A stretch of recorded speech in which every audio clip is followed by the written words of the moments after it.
How's it going, guys? Welcome back to TheBlueShifting and welcome back to Crystalline. Last time we went to the Fire Temple, we got bubblied with energy and then we left. Not really a lot happened. Although it seems like if we're going to try and open a portal back to our home country or whatever, it's going to take a lot of energy. A lot more energy than we even currently have. But oddly enough, because we're from a different place, it looks like our bodies are able to contain a lot more energy than should be physically possible. So, some unanswered questions. Why did she just give us the energy, like, upon seeing us? Is it just because we could see her, or does she understand our plight? Secondly, why couldn't anyone else see her? Like, why are we so different just because we're from another world? Is there a reason, or is it literally just that we're from another world? With Kara and everybody else, I'm curious, like, it feels like, I don't know, I have no idea where the end of this chapter is supposed to be when it flows right into, if it flows, like, directly into the next one, if it's going to, like, do a big, like, second chapter or whatever. I have no idea, because I never played this game when it was divvied up into parts, so I have no idea. It kind of felt like it's got a little bit of a resolution from last time, but we'll find out. At the very least, it seems like we found all of the characters, so I guess we'll see what happens next, and more importantly, what we have to do. Like, what's going to happen to compel us to move on besides just wanting to find these temples? It seems almost flimsy. I feel like there's got to be a bigger reason for why we're here, and, like, what everyone else is going to be doing. I mean, so far, the person who's got the best motivation is Kara, and that's because she wants treasure. Anyway, we'll move on from here. Light filters through the window and gently pulls me out of my slumber. Oh yes, we're back in the village. Ember Myth. Slowly, I pull myself up at the bed and glance over to see Zack strapping on his dischargers. He notices me sit up. He always is awake first. Hey. Hey. Hey. We're meeting downstairs in a few minutes. Wait, there's an upstairs? It looks like we're on the ground floor. Okay, sure. Alright. As Zack finishes gathering his things, I begin to get ready to go downstairs. The group gathers down the lobby. I greet everyone and turn to Amelia.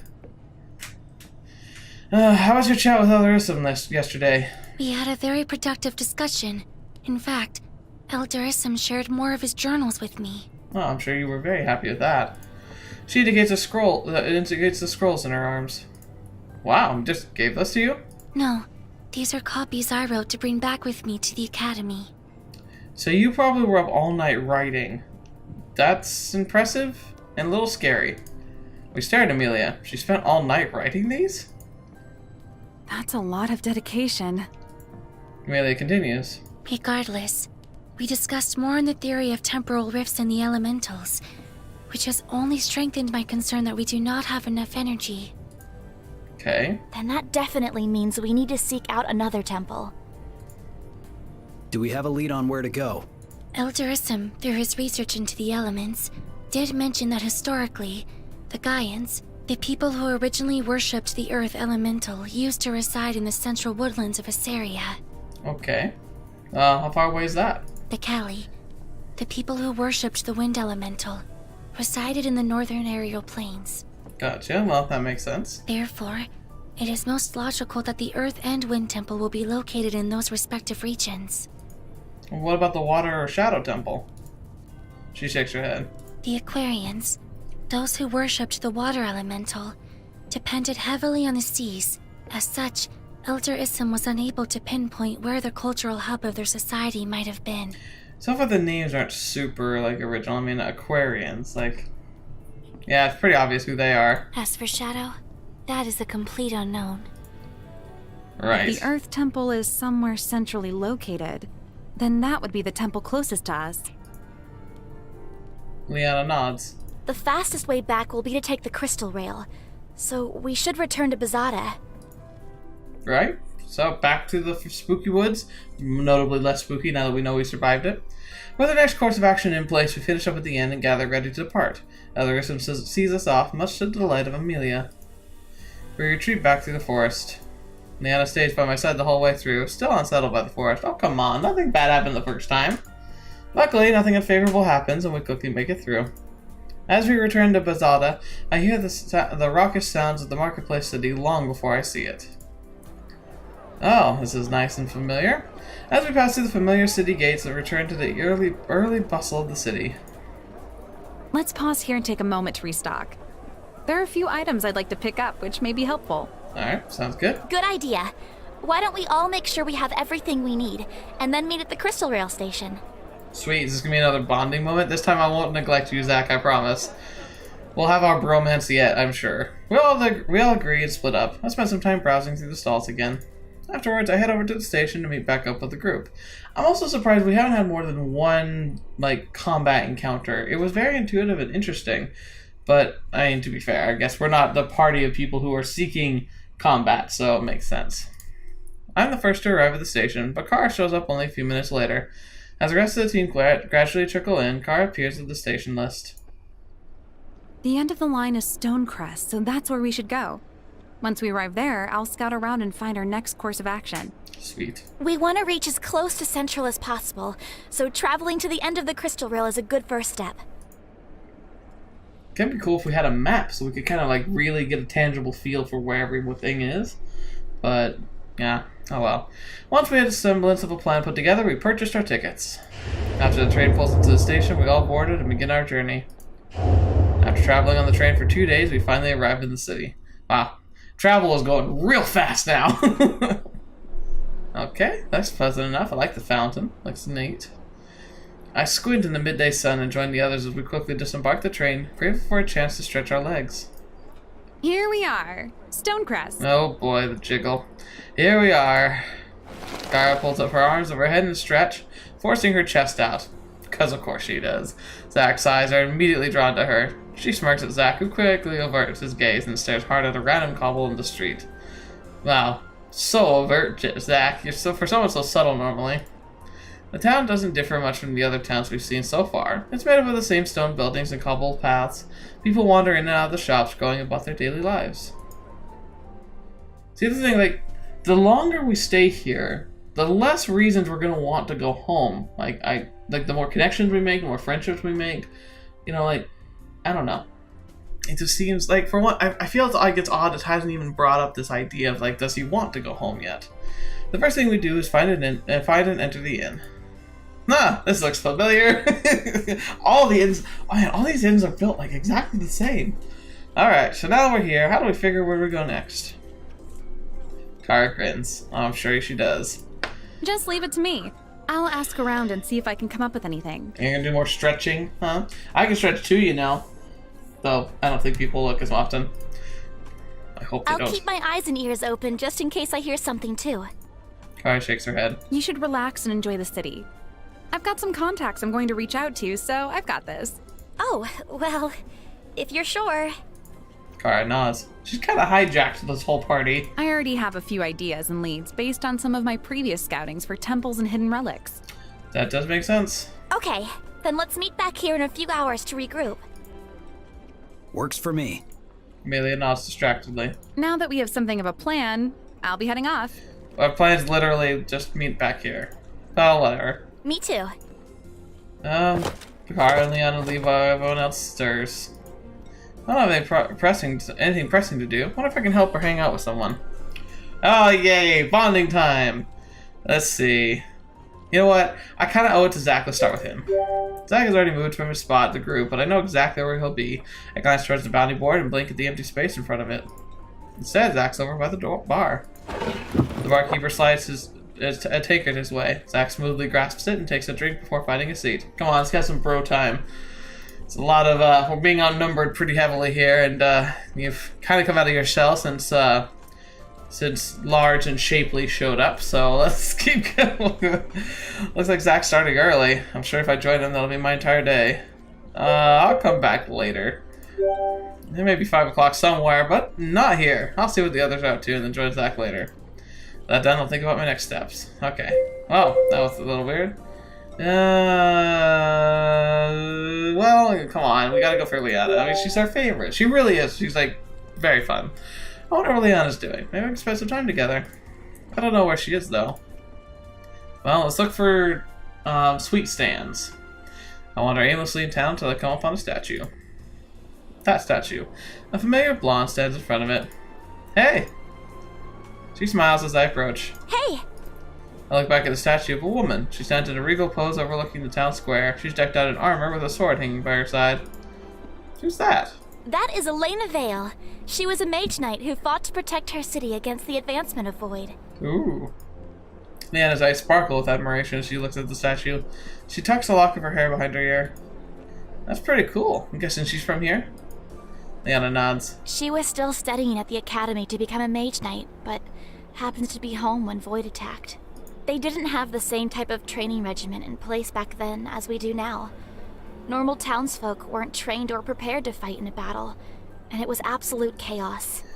Yeah, especially if they were actually gunning for the civilians. That'd be horrible. Scouts by the gate spotted the advancement of a Void troop coming to the town, which caused panic. Elena quickly took charge and tried to calm the people down.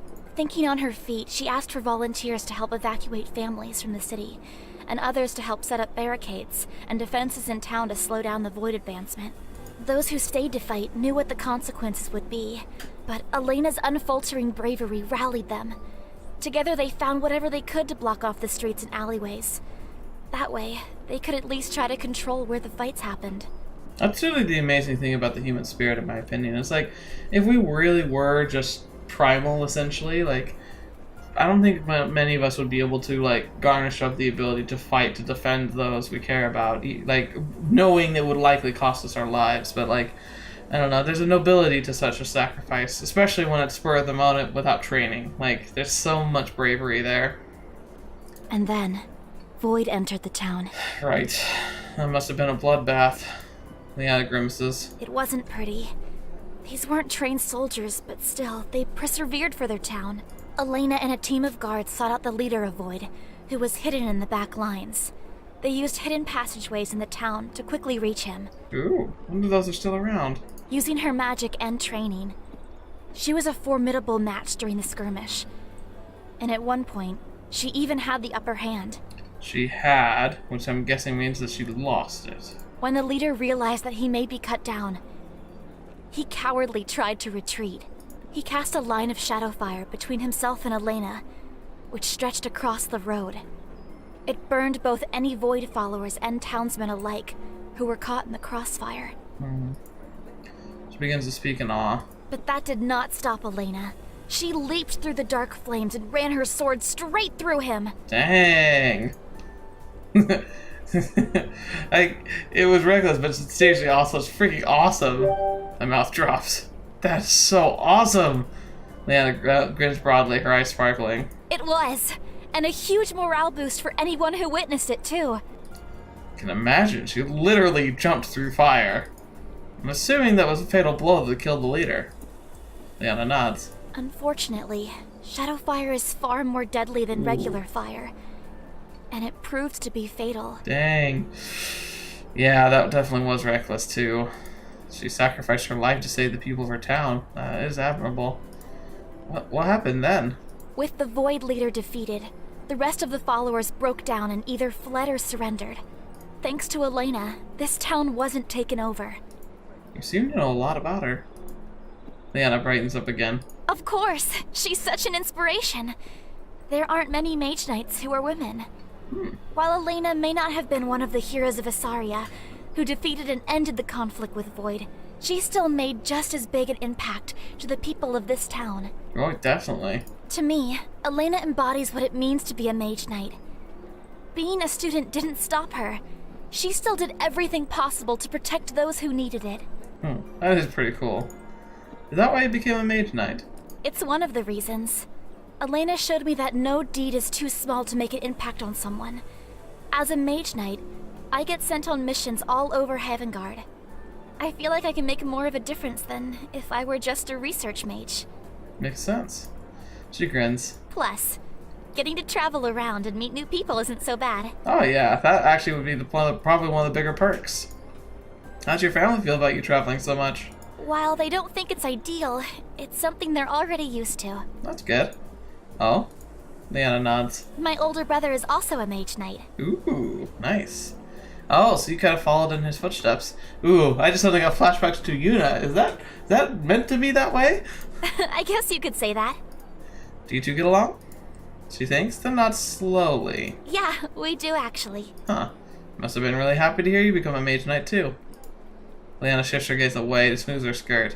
When she looks back up, she seems too cheerful. Well, that's a long enough break. I should go and help Kara with the search. I know she said we didn't have to, but investigating is part of what I do.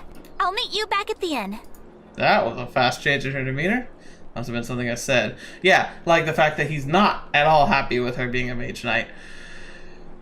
Maybe it has something to do with so she implied that they kind of get along, but that it's not hunky-dory, and that he's definitely obviously has a problem with her being a mage knight. Maybe he became a mage knight to try and protect her and her family, and then having her needlessly risking her own life at the same time just seems to like be a problem for him, maybe.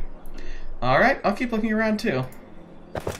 She flashed me one last smile before quickly disappearing down the street. Guess I'd better get a move on as well. That done, I think of my next steps. Let's look for Amelia. I miss her. I wonder what Amelia's doing. I make a big loop around the town, but don't find her anywhere. Racking my brain, I try to think of things Amelia would be interested in. Maybe a library or museum or something bookish. Make another lap around the town, but don't find those places. Oh, what a sad town. Well, I'm making no progress, just wandering around. I better return to the inn. I make my way back, and I'm surprised to see a familiar set of pigtails sitting quietly at one of the tables. Amelia looks up at me as I approach her. Greetings. Hey, where's Pongo, anyway? Oh, is it Pongo? No, Pongo's the creepy puppet from Rooster Teeth. What is he called? Like, it's not Pongo, is it? Like, it can't be Pongo. Or is it the exact same thing? She makes no indication to speak again. What are you doing here? I am awaiting the rest of our group at our designated meeting point. Right, but we still have a lot of time before the others are going to show up. She blinks. Yes, I'm well aware of that information. Don't you want to explore the town? No. I continue to stare at her, so she explains. I do not possess the contacts of Kara to pursue a lead on our next destination, nor are there any familiar channels of leisure for me in the city. Well, what do you normally like to do? The only option available is to reconvene with the rest of the group. Hence, I'm awaiting everyone's return. Oh, come on. Maybe look around. I don't know. Familiar channels of leisure. Is that her way of saying there's nothing fun here? There's gotta be something fun to do around here. She shakes her head. From my understanding, there is no library or museum. Well, at least we pegged her right. Fun is a broad term. Are those the only places you've looked for? She nods. Fun could mean more than just that. Have you tried looking for some place with games or something? She cocks her head to the side and looks at me curiously. I pause to try to think of what kind of games would be in this world. Maybe stuff you find at a fair? Ring toss, or a knife throwing, or whack-a-mole. Amelia pauses. Perhaps you are describing a carnival. Yeah, something like that. That's it. I did not seek out that information, but I believe I may know the location of what you are seeking. Really? That's great. We should go. She pauses as she thinks, then gets to her feet. I suppose frequenting an establishment such as that could be considered a form of learning. Yes, because, that's what everything should be about. That's right. Let's go. Jeez, I thought Makoto was a little stiff. Amelia exits the inn. Makoto from Persona 5, by the way. Exits the inn, heads confidently out to the street. I keep up as she turns onto the side streets, and before long she pauses in front of an old open alley. It reminds me of the fairs and carnivals we have back home. People set up stalls along the sides, but instead of selling wares, they're advertising activities. There are stalls offering targets to test your skill, like weapon throwing, or stalls which guess your weight and age. Amelia glances at me. Is this what you were suggesting? This is even better than I imagined. Which one do you want to check out? I am content to merely observe. Alright. That's so fun. You should try one. She doesn't seem too interested to be choosing. Guess that means I'll just have to choose for her. Maybe we should go for something more engaging, like target throwing. Looking around the stalls, I don't recognize what half of these options are. There's something with floating circles and something else with bottles. Ozma sees the stall with dischargers. Finally, something I recognize. This shouldn't be too different from shooting ranges back home. Let's try shooting at the dischargers. Maybe that gives me a strange look. An interesting choice. Her tone suggests this is not something she'd try on her own, but she follows me to the stand anyway. The man behind the counter grins at us. Think you have what it takes to win? Hit 3 out of 5 shots to win a prize. Maybe we're gonna get those dexterous fingers a try at some quick time events. You ready? Perhaps if you attempt it first, I can observe you and then attempt it myself. Yeah, and if you're knowing you'll do it perfect. Are you trying to tell me a discharger's too difficult for you? Millie shakes her head dismissively. Nonsense. Dischargers are merely a simple tool. I, on the other hand, have extensive magic training. This is nothing more than an exercise in coordination. I will attempt it. That'll be 2 coins, miss. He places the coins on the counter and he swaps it out with a discharger. There are 5 rounds loaded in there. Have at it. Amelia clutches the discharger and holds it in front of her. She squints one eye, she lines up her aim and squeezes the trigger. A bolt of energy shoots out the barrel. Amelia lets out a small gasp at the kickback. The shot is wide and misses the target. Amelia's eyes are also wide as she studies the discharger with interest. How curious. Have you ever shot one of these before? She shakes her head. Of course she hasn't. The opposing force was unanticipated. It's equal opposites. This time I will be prepared. She lines up her aim and fires again. Anticipating the kickback, she fights to keep her aim straight, but can't stop the slight jerk of the weapon. Again, her shot misses. She frowns and seems surprised at herself, as if she can't believe she's continued to miss. She fires again, but the aims are too high and misses. Then fires once more and shoots wide. For her final shot, she aims low and misses again. Her face falls and she realizes that she's all out of shots.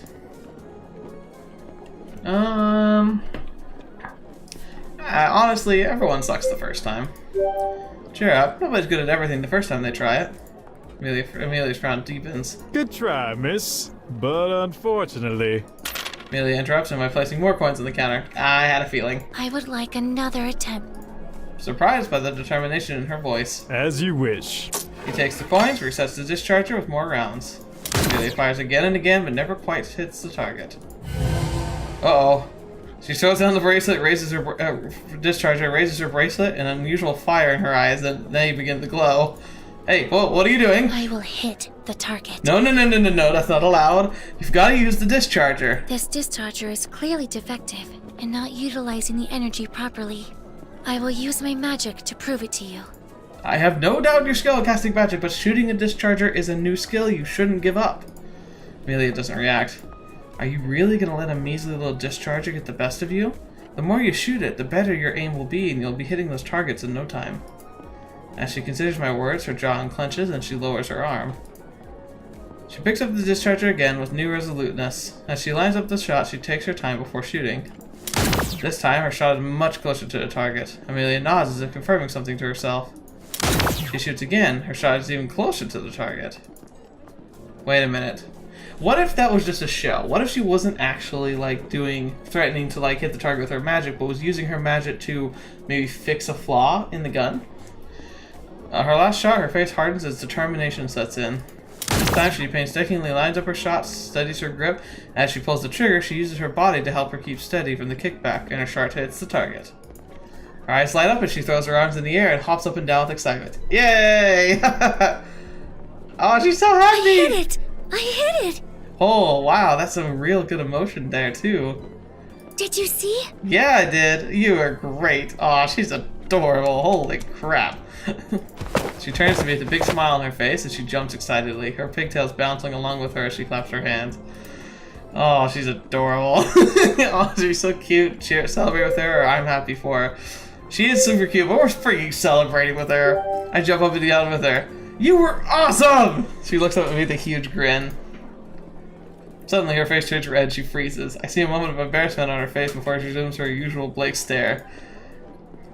I meant it was only a matter of time before I got the correct calculations. Yeah, you can pretend all you want, but you are much more normal than you pretend to be. Anyway, I shall return in a moment. Oh my gosh, so freaking adorable. She's like a cute little sister. She runs off in a hurry towards the ladies' room, probably to recompose herself. Guess I'll wait here then. She still doesn't want that prize though. Maybe I can win it for her. I address the shopkeeper. Hey, I'll give it a go. Then my fair share of paintball back home should be somewhat similar. I place my because that's equivalent. I place the coins on the table, and the man hands me a discharger. The first round misses as I familiarize myself with the weapon.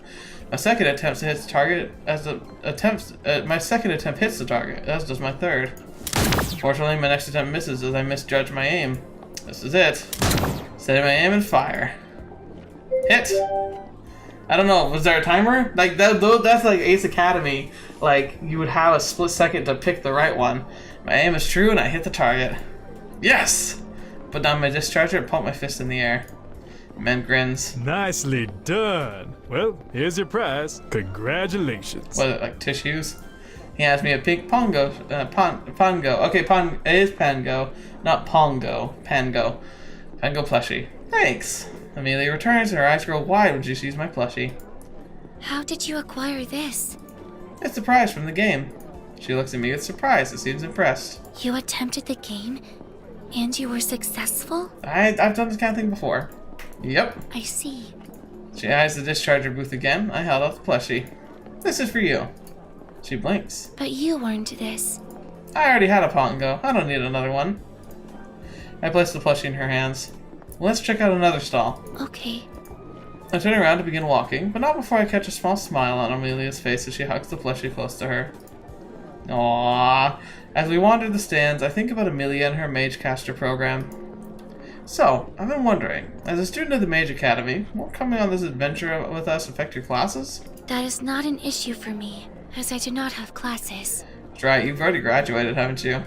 You don't? She shakes her head. Oh, then what have you been working on? My research studies.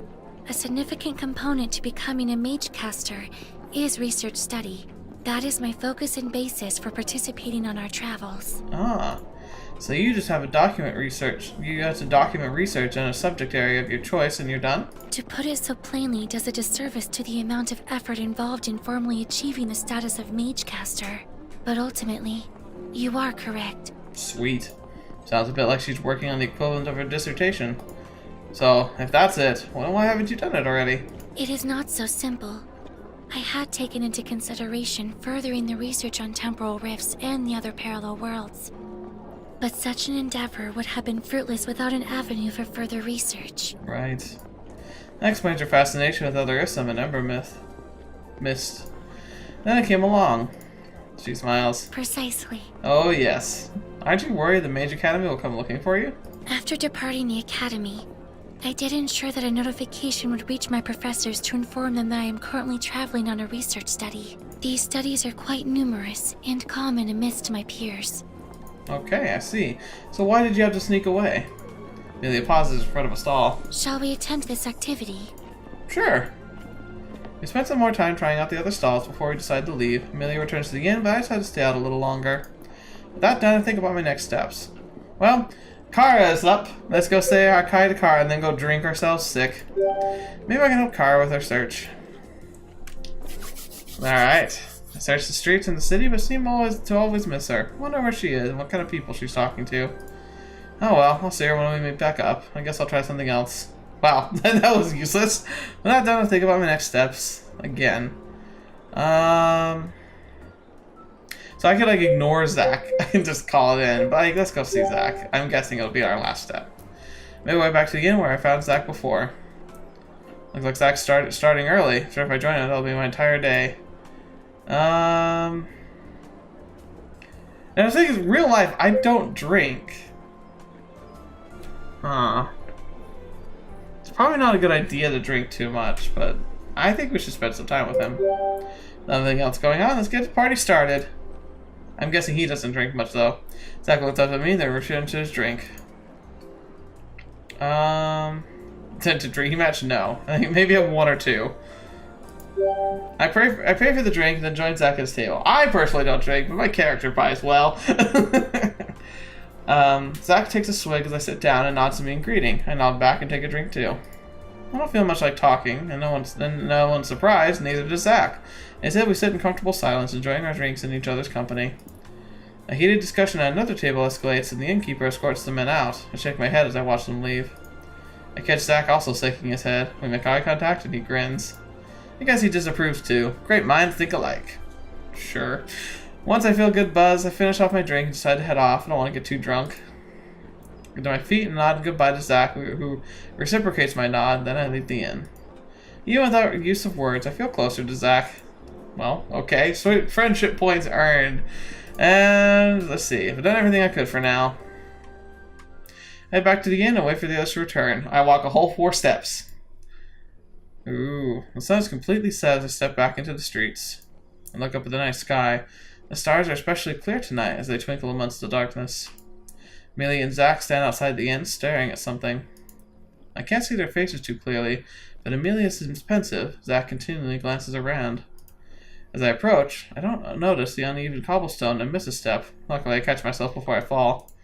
That was close. Thankfully, the darkness hid my stumble. I don't remember any other cities being this dark at night. I follow Amelia's line of sight and notice a darkened lamppost. Maybe the light bulb's gone out. Oh yeah, they do crystals. I was about to say, like, what? Looking further down the street, I see that the street lamp after the other one is lit, but the other one after that is dark again. This is highly unusual. Uh-oh. Well, if it's on purpose, then what's going on? Seems like every other lamp is out. That can't be a coincidence. Amelia frowns. That is the conclusion we came to as well. Uh-oh. I peek inside the nearest lamp. Do you see a crystal? I squint as I peer into the darkness. I can't make out any shapes, but I can't tell if it's because it's too dark or there's nothing inside. I think this one might be empty. Maybe someone's been stealing them to make money? Zach looks suspicious while Amelia frowns in concern. Surely the town would not be so negligent in their maintenance and upkeep. It's a possibility. That's what I think. So maybe someone's been stealing crystals. It looks like someone's been stealing crystals. Zach looks skeptical while Amelia looks thoughtful. The likelihood of crystals being stolen from lamps is very low. It is more likely that either the town is purely negligent, or it is short in resources for replacements. No, shorter replacement resources could be it. Because that way they're like, well, if we can't light them all, let's get at least every other one. Whatever the theory, we should bring this to someone's attention. Well, who? That makes sense. Amelia searches out the surroundings and spots a guard patrolling in the nearby lane. We quickly approach him. Excuse me. What is it? We noticed that half your lamps are dark. Before I can finish my sentence, the guard sighs wearily. We just can't replace them fast enough. Every day they keep taking more and more. Okay. That's actually what I've been doing now. I'm counting how many need to be replaced tonight.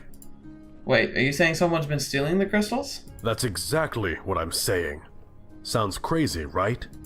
Not at all. It's the most logical conclusion. Amelia looks impressed that I guessed correctly. What's the point of that? Your guess is as good as mine. They're really not worth much. Have there been any other relevant thefts? Sure, it's not just lamp crystals that they're stealing. They're stealing pretty much any kind of crystal that they can get their hands on. Is it possible that they're just accumulating the energy? You know, building up or saving up to be able to do something big? It's been going on for a few weeks now, and I'm at my wit's end.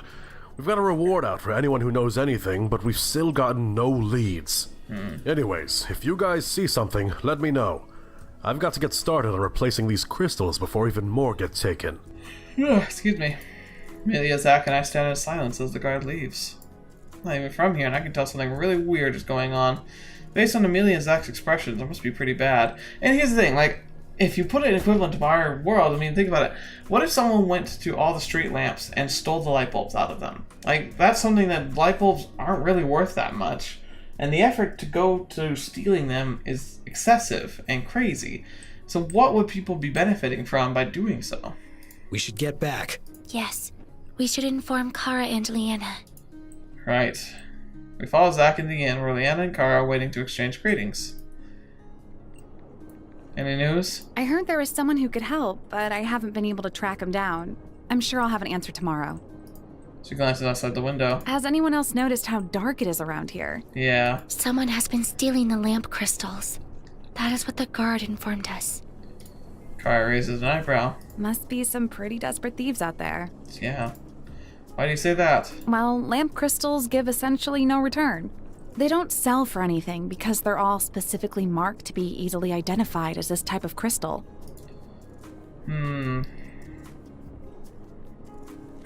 Like, why does every place we go seem to be dysfunctional? And how do you know this? She's probably got a lot of street smarts in general. And you don't even have to be poor and have lived on streets to have street smarts, but she may have even had that when she was younger. But it's something is fishy. Obviously something very weird is going on.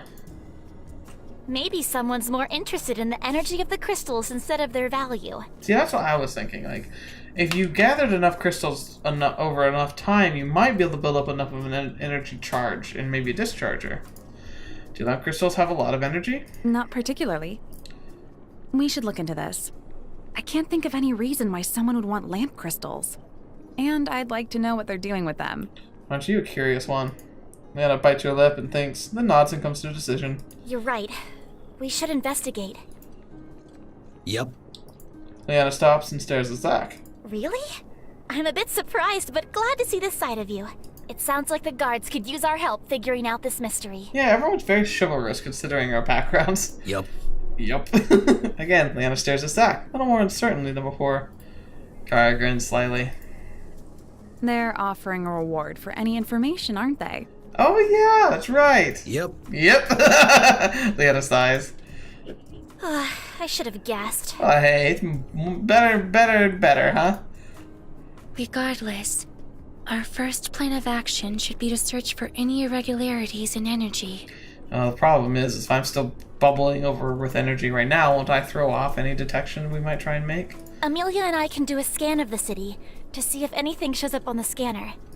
That is what scanners are for. We follow as the two of them step outside the inn and begin to fiddle with their manipulators. They pace the length of the streets, but don't seem to trail too far away. Aren't you guys gonna walk the perimeter of the city or something? There is no need for such inefficiencies when we could just perform a radial scan. Yeah, well, what do we know? Leanna frowns. I'm not picking up any energy spikes or unusual readings. Not even from me? Amelia continues the pace, then pauses. She fiddles with her manipulator again, then turns down the side street. Hey, wait! She pauses again and looks up. Very curious. There is energy residue scattered throughout the city, except for one area in the southern corner of town. Okay, so there's a blank spot. That is suspicious in this circumstance. Oh, my scan radius doesn't reach that far. So the southern corner has 0 energy readings? Precisely. The remaining lamp crystals in the area should at least be giving off a pulse of energy. If even the pulse is missing, then that would indicate the place is completely dark. We must go in this direction. That could be why. If they start routinely taking all the light away from random places, and then they specifically target one area one particular night, it may not be as suspicious. Amelia leads the way, following her manipulator. As we continue to walk, the cobblestone underfoot gradually change. They're looser and more uneven than the heart of the city. The buildings are withering and spotted with patchwork brickwork. That's the mouthful, I'll say. Patchwork brickwork. The alleys feel dimmer here than the center of town, and even a greater majority of the street lamps are dark. The buildings and houses become more spread out as we reach the outskirts of the city. The further we travel, the more run down the houses become. Crumbled walls from buildings and debris litter the streets. I watch my footing carefully as the dim light makes it easy to trip and fall.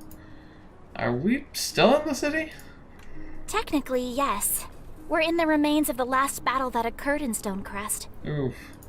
You mean the one between Elena and the Void? That's right.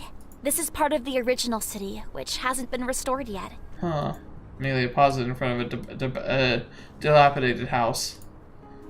This is the area of the irregularity. The place is quiet. Too quiet. Does anyone even live here? Probably not, so it could make a good hideout. Let's go in. Carefully. Kara gingerly opens the door, which is falling off its hinges, and slips inside. I tentatively follow her, and the rest of the team trickles in. Secret passageways. Secret passageways under the city that allowed people to escape. That's where they're hiding. It looks like this was once a living room with a fireplace and a broken table in the corner. A hallway connects it to the connects it and leads into separate rooms. We should split up and search the rooms. Huh. Never split up. No way. I've seen enough horror movies to know splitting up ends in you dying. We can go in groups. It'll be more efficient than if we search together. It's definitely good to go in groups. If someone is able to use cloaking magic to shield any energy readings, then they're more than your average thief. No need. I think I found it. Whoa. Kara grins as she stands atop a throw rug in the back hallway. She stomps twice over the rug and hear a muffled hollow thump. Then she steps off the rug and stomps again, which reveals a much thicker sound. I knew it! I believe we found ourselves a way down. How did you find that so quickly? This house is literally falling apart, and there are no other decorations besides this rug. That's pretty suspicious, isn't it? Absolutely. She kicks the rug, which slides away to reveal a discolored wooden panel. A latch not nestled into the wood. Zach pulls the latch and the door swings upward. We peek inside and a handful of young faces stare back at us. Oh, their hair is matted with dirt and streaks of their cheeks. Once the surprise wears off, they pull back from the entrance and retreat further into the basement. Forgoing the ladder, Zach jumps into the basement. Liana follows him, and unlike Zach, she lands lightly and gracefully on her feet. That must be her magic at use. Amelia takes the ladder down, as does Kara, who jumps off as she's closer to the ground. I don't have magic. I don't know if jumping is a really good idea. Oh, but I like being awesome. Being awesome is really cool. Let's be awesome. I've always wanted to do this, just like in the movies. But check, look, please. Leap into the basement and land heavily on my feet. The shock travels up my legs, making me wince, but I managed to stand up straight. Then I meets my eyes with a questioning look. I'm not entirely sure what that means. Okay. The rest of the team already has the children cornered beside a glowing pile of crystals. I count 5 of them as they huddle together. Zach stands with his arms crossed, blocking kids from trying to run. Kara stands between him, her usual grin replaced with a grim expression. Amelia inspects the crystals while Liana kneels by the kids. I can confirm that these are the crystals we are looking for. These are definitely the crystals we are looking for. Where did you get these crystals? Well, the children look comfortably amongst each other. You don't have to be afraid. I'm a mage knight, see? I'm here to help. She gives a soft smile as she shows them her insignia. Some of the younger kids hang their head, but an older boy straightens up and puts on a defiant scowl. We didn't do anything wrong. We did exactly what the man said. Ah, I knew it. What man? He clenches his jaw and refuses to speak. Please, let me help you. While the kids refuse to talk, Liana looks helplessly back at us. Kara gently pulls Liana to her feet and leads her away. These kids are obviously alone and afraid. They're not going to talk to the guards. I'm not a guard. You're an authority figure. To them, you may as well be. Kara leans down and addresses the older kid. You've got a nice pile of crystals there. Are you looking to sell them? The boy crosses his arms. Kara reaches into her purse and pulls out a coin. I'd like to buy one off of you. The younger children stare hungrily at the coin and cast questioning glances at the boy. He eyes the coin longingly but looks uncertain. We can't sell it to you. Why's that? He quiets down again, but the younger boy pipes up. He'll get angry if we don't have enough. The man, well, does he take care of you? The first boy protectively pushes the young boy back. He gives us money if we can get him crystals. These kinds of crystals. Kara points to the pile. Annie, the bigger ones get us more coins, but they're all out of them now. And that's why you've been taking lamp crystals. He looks away and doesn't answer. Kara smiles warmly. It's okay. I won't tell anyone if you don't. The boy looks back at her. So what does the man want with the crystals? I don't know. He just wants them. A lot of them. We should return the lamp crystals to the guard. The little girl begins to cry. No! Please don't take them away! The man's coming back soon, and he'll get angry if we don't have them. Okay. Here's what I think we should do. I'm having a positive moment to think. We definitely want to get these crystals eventually, like the mess sorted out. And obviously, this is not sustainable. The kids aren't going to be able to keep this up. They're going to get caught eventually. But if the man's coming by soon, we can say we're going to leave and not say anything about this, and then stake out the house and see who it is that comes by. Maybe even intercept him once he's interacted with the kids and has the crystals. Then we apprehend him, turn him into the police or the guards or whatever, collect the reward, the kids are off the hook, we give them some money and let them go. Kara leans down and passes the little girl reassuringly. Don't cry. We won't take the crystals. You won't? She chokes out her words between sniffles. Nope. We don't want the man to be angry. He could be pretty scary if he's angry, right? The little girl calms down a bit and nods vigorously. She slips her hand into the older boy's hand and squeezes it reassuringly. Tell me, when is the man coming? He comes at the end of the week, so tomorrow evening. And he meets you here? He nods. Then looks back at the rest of us. We should go. Kara nods. We're grim as we exit the house and head back towards the inn. Those kids, it's obviously they're orphans. What happened to their parents? Glancing at Kara, she looks equally pensive and disturbed by the children's unfortunate situation. We'll have to camp out by their hideout tomorrow evening and see when the man shows up. Then follow him and see where he's going and what he's doing with the crystals. Agreed. Lana furrows her brow. I really can't imagine what he could want with all these crystals. Like I said, it could be just a way to amass power quickly. Amelia places a finger on her lips in thought. It is a very perplexing situation. Well, I suppose there's no dwelling on it now. What do you think will happen to those kids? Zach shrugs. Probably get sent to an orphanage. I'd be surprised they aren't already in one. They're just trying to survive. Kara's unusually silent this whole time. Yeah, not pretty obvious. You okay, Kara? She immediately perks up and flashes me a smile. Of course, just thinking about our next plan of action. I'll be heading out early to see if I can get any more information on where to go next, so I better get some rest. Rest sounds like a good idea for all of us. Sounds good. As we reach the inn, we say our goodnights and head to our respective rooms. Thoughts of the children's situation disturbs me, and it takes me a while before I inevitably drift to sleep. It's a troubling situation. Orphans, it's always rough. I'm actually covering a big part of that in a D&D game I'm currently running. Really, really fun. I'm having a blast writing it.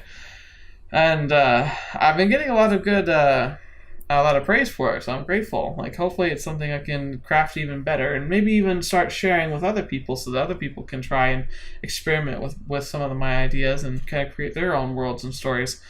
I love it. I actually get to play it every Friday, so I'm looking forward to Friday. Of course, this is Thanksgiving week, so who knows what will actually be available. But anyway, thank you guys so much for being here today. Thank you so much for spending time with me on this show, the Crystalline episodes. I guess, is there anything you thought about this in particular?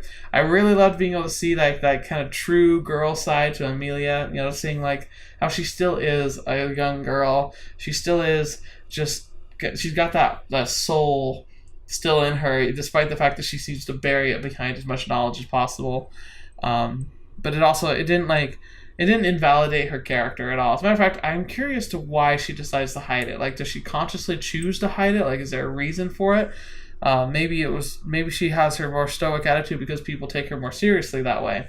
And then we got to see some insights. Leanna has some kind of conflict with her brother. Once again, I'm getting a strong Una vibes of the writing is very similar. It could be a very similar relationship where she highly respects and admires her brother, wants to be like him and emulate him, but he doesn't like her doing so, maybe because he sees that it's potentially dangerous or harmful to the family, which is very similar in tone to Ace Academy, Una and her brother having died because he had to take a medication, and he hid that fact from his teammates because he participated in sports, and taking a medication is seen as weakness.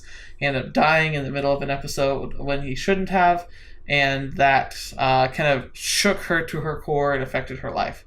Now, he obviously is still alive, but I'm guessing there's still kind of like a mismatch of emotions there, but she's very doubtful to her brother. And then Kara, not very subtly, obviously, has grown up as an orphan or in an orphanage or around orphans or on the streets, and so she's very sympathetic. She understands how they think. I really liked the approach of how like Leanna had to have it kind of like pointed out that they wouldn't talk openly with people they considered authority figures. It was a nice little touch to the storyline. And I'm interested to see what the heck's going on. Like I said, I imagine it has something to do with amassing a large amount of energy for something. But once again, because this doesn't happen often, I'm guessing it's a very inefficient way of gathering such energy. So if this is somebody who is practicing shadow magic, that could be the explanation I'm guessing. Because it would be hard to be able to buy large amounts of energy crystals without drawing attention to yourself, which is something you don't want to do if you're practicing illegal magic. So that's probably what this is all about. But anyway, do you have any thoughts about this episode? Do you have any thoughts about the characters so far and some of their developments? Once again, Zach's pretty flat so far, but we've seen a lot of depth coming from Amelia and Kara, specifically Amelia. But anyway, is there anything that I missed you guys think I should notice, or is there any thoughts you just have based on like what we saw or how I read things? I just want to hear it all from you. Thank you so much for taking that time, and I really hope I get to read some more comments from you guys. But anyway, thank you so much, and until the next video you're watching me or whatever you see me in next, I'll see you there.